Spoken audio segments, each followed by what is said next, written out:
Okay, guys, in this one we're going to talk about paraphrasing. Paraphrasing is another key ingredient in verbal de-escalation. Paraphrasing often serves to soften the tone of an escalating encounter.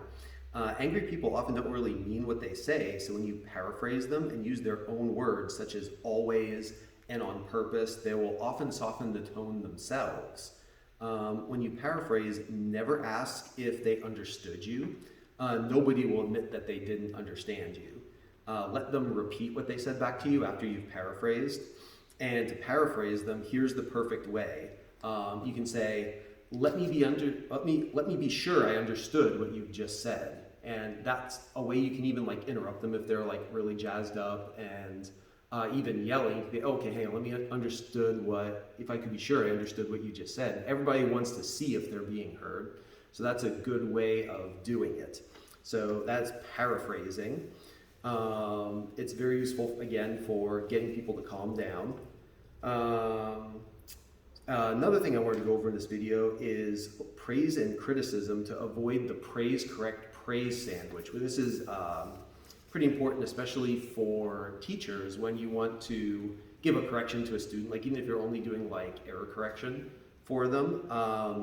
I like a lot of the feedback on this, where if you praise somebody and you follow it by a but or a critique, it kind of strips away all of the benefit of the initial praise, and then any kind of secondary praise at the other end of the sandwich, it's not taken to be as genuine.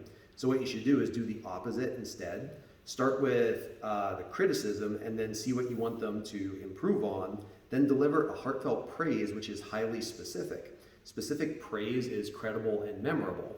So if a student's in there's something maybe wrong with their stance or a certain transition, to be okay, put that foot forward instead of this one. And then you watch them, and as they do it, you go, good, you're picking this up really, really quickly. I like the way, the depth of your stance over there. Or you could do just making something specific that's actually true that they're doing and doing correctly, and they're going to remember that much better.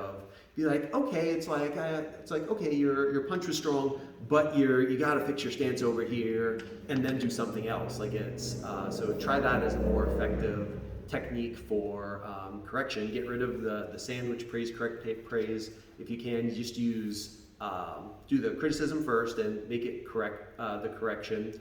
And again, take into account tone and body language and all that stuff that is going to come across that wants to make you sound helpful rather than threatening for them. Okay, all right, I'll see you guys in the next one.